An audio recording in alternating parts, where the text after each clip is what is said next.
아침 묵상에 오신 여러분들을 환영하고 축복합니다. 하나님께서 또 새로운 날을 허락하셨는데요. 새로운 날에 걸맞는 새로운 은혜로 오늘 하루 우리 인생을 채워줄 줄 믿습니다.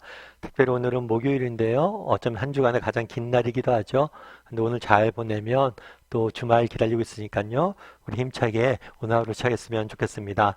오늘은 쓴물이 단물로 라는 제목을 가지고 출애굽기 15장 22절부터 27절까지 말씀을 좀 살펴봤으면 좋겠습니다.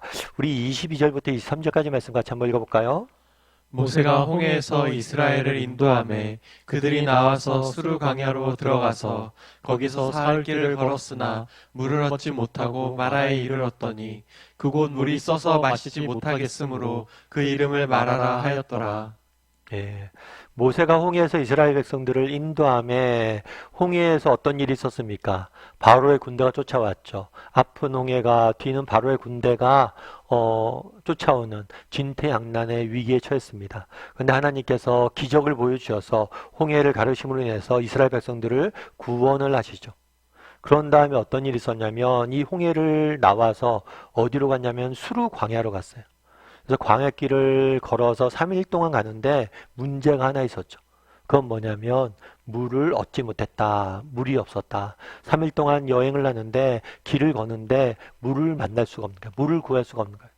그러다 보니까 목마름이라는 갈증이라는 문제를 만날 수밖에 없었던 거겠죠. 참 오늘 본문을 읽으면서 그런 생각이 들더라고요. 이것이 우리 인생의 단면이 아닐까. 홍해라는 어려운 문제가 있었잖아요. 그럼 이런 문제가 해결되면 뭔가 이렇게 조금 평안한 시기에 써야 되잖아요.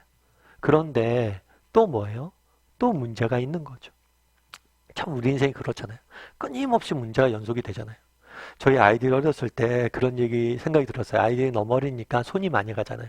그래서 아이들이 좀 컸으면 좋겠다 이런 얘기를 했어요. 그랬더니 아는 선배가 그러더라고요. 야, 아이들 커봐라. 아이들 걸어봐라. 뛰어봐라. 더 큰 문제가 있다. 에이, 무슨 문제가 있겠어요. 그런데 막상 제가 키워보니까 참 애들은 가만히 아무것도 못하고 누워있을 때가 제일 이쁘더라고요. 그래도 뭐 지금은 소망이 있죠. 그래도 우리 아이들 중고등학생이니까 이제 대학교 가면 좀 나을까?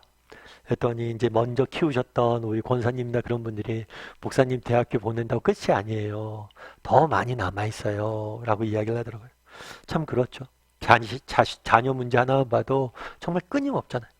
한 문제가 해결되면 그 다음 문제가 있고 한 문제가 해결되면 그 다음 문제가 있죠. 자녀 문제뿐만입니까? 직장 문제도 마찬가지죠. 예전에 오카는 목사님 그런 얘기를 한번 하셨어요. 어떤 얘기를 했냐면 제가 처음에 개척할 때는 사람이 없잖아요. 그러니까 사람이 조금만 더 있었으면 좋겠다.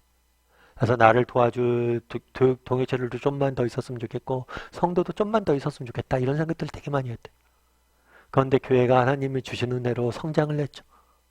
성장을 하다 보니까 뭐 이제 사람은 과거보다 좀 많아졌겠죠. 그런데 더 큰 문제들이 많이 생기더래요. 더 많은 사람들이 모이다 보니까 책임져야 될 일이 더 많고 영적으로 더 어려운 문제들이 있고 그래서 그 많은 영혼들 책임진다는 게 쉽지가 않은 일이죠. 그래서 잘 모르겠다고. 개척교회 때가 더 좋았는지 아니면 지금이 더 좋은지 교회가 커졌다고 좋은 것도 아니고 작다고 나쁜 것도 아니고 뭔지 모르겠다고. 그 이야기를 하시더라고요. 그렇죠. 작으면 작은 대로 문제가 있고 크면 큰 대로 문제가 있고 모든 게 문제가 있는 거예요. 직장 내에서도 직장 일이 잘 되면 잘 되는 문제가 있고 못 되면 못 되는 대로 문제가 있고 이런 고난의 연속이란 거죠. 참 그런 삶을 사는 거죠. 그래서 오늘 본문에 보면 이스라엘 백성들이 마라에서 정말 물을 마시지 못했다. 쓴물이 나왔다라고 이야기하는데 그게 우리 인생의 단면을 보여준다는 거죠. 끊임없이 고통의 여정이란 거예요. 그러면 이 경험들을 통해서 우리가 알 수 있는 건 뭘까요? 왜 하나님께서 이런 경험들을 하게 했어요? 출애굽에서는 출애굽 여정을 우리가 잘 살펴보다 보면 굉장히 중요한 모티브 중에 하나가 뭐냐면 물이에요, 물. 처음에 나일강이 있었죠. 나일강은 뭐예요? 생명과 정말 풍요의 상징이었어요. 생명과 부의 근원이었어요. 그 다음에 뭘 만나요? 홍해를 만나죠. 홍해는 두려움과 죽음의 상징이었어요. 그 다음에 뭘 만나는 거예요? 마라의 쓴물을 만나는 거예요. 어쩌면 나일이나 홍해는 우리 인생의 큰 문제일 수 있겠죠. 그리고 마라는 얼마나 작은 물이에요. 이것은 작은 문제일 수 있겠죠. 그런데 정말 우리 인생이 크고 작은 문제들이 끊임없이 계속되는데 이 모든 문제들이 누구의 주권 아래에 있다? 하나님의 주권 아래에 있다. 이 모든 것을 통치하신 분은 하나님이시다. 이 사실을 확신하라는 거예요. 우리 인생에 큰 문제가 있습니까? 정말 하나님이 해결하지 못할 큰 문제는 없어요. 우리 인생에 작은 문제들이 있습니까? 하나님이 관심 없는 작은 문제는 없어요. 우리 인생을 살면서 우리가 어떤 문제를 만나든지 그 문제를 정말 인도하시고 지키시고 정말 그 문제 가운데 우리를 지키시고 인도하고 보호하시는 분은 누구예요? 하나님이심을 너희가 기억하라는 거예요. 참 우리 인생이 참 어려움의 연속입니다. 그런데 우리가 기억할 것이 있어요. 이 모든 어려움은 하나님의 주권 아래 있다는 거예요. 하나님이 이 모든 것들을 해결해 주실 거예요.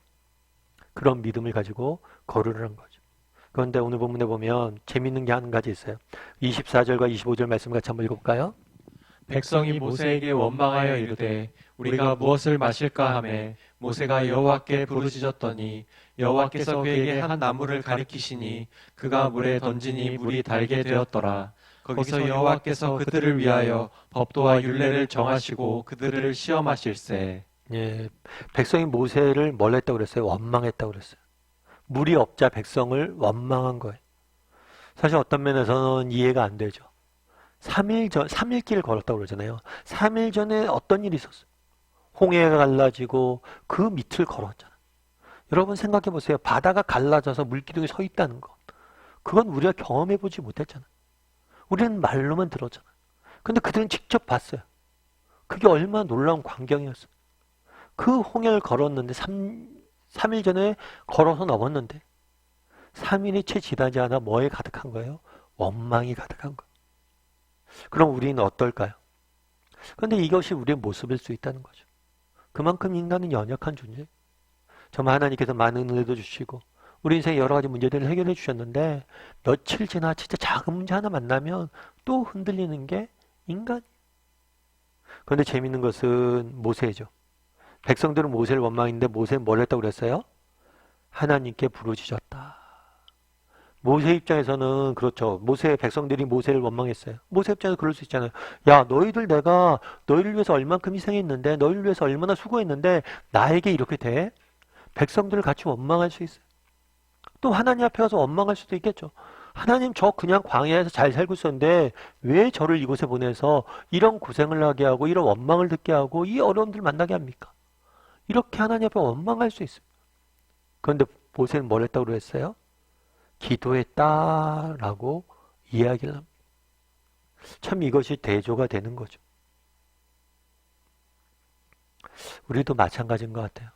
앞서 이야기했던 것처럼 우리 인생은 끊임없이 뭐예요? 인생의 문제의 연속이잖아요. 그럼 인생의 문제의 연속인데 이 인생의 문제를 만났을 때마다 큰 문제, 작은 문제를 만났을 때마다 정말 사소한 문제를 만났을 때도 뭘 할 수 있어야 돼요? 여러분 기도할 수 있어야 돼요. 기도가 능력이.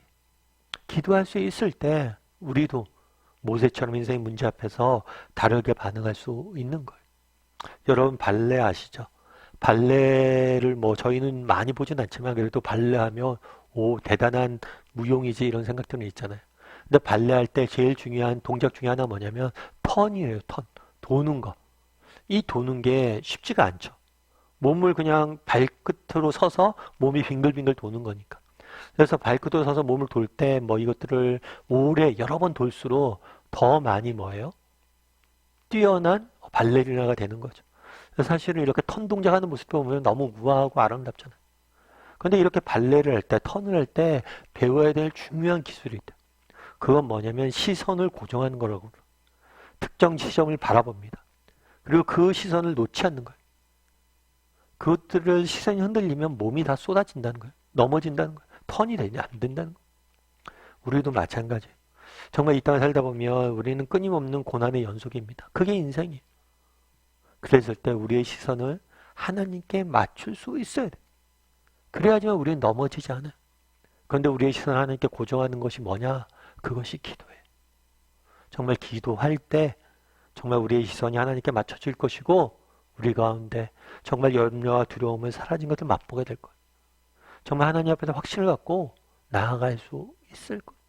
사무엘상 16장 1절부터 4절 말씀 같이 한번 읽어볼까요? 2 사무엘상 16장 1절부터 4절. 2 사무엘상 16장 1절부터 4절. 1 사무엘상 16장 1절부터 4절. 그런 믿음을 가지고 오늘 하루도 기도하고 인간 뭐 크고 작은 문제가 생길 때마다 하나님께 짧게라도 기도하고 하나님께 시선을 맞출 줄 아는 저와 여러분이 되기를 주님의 이름으로 소원합니다.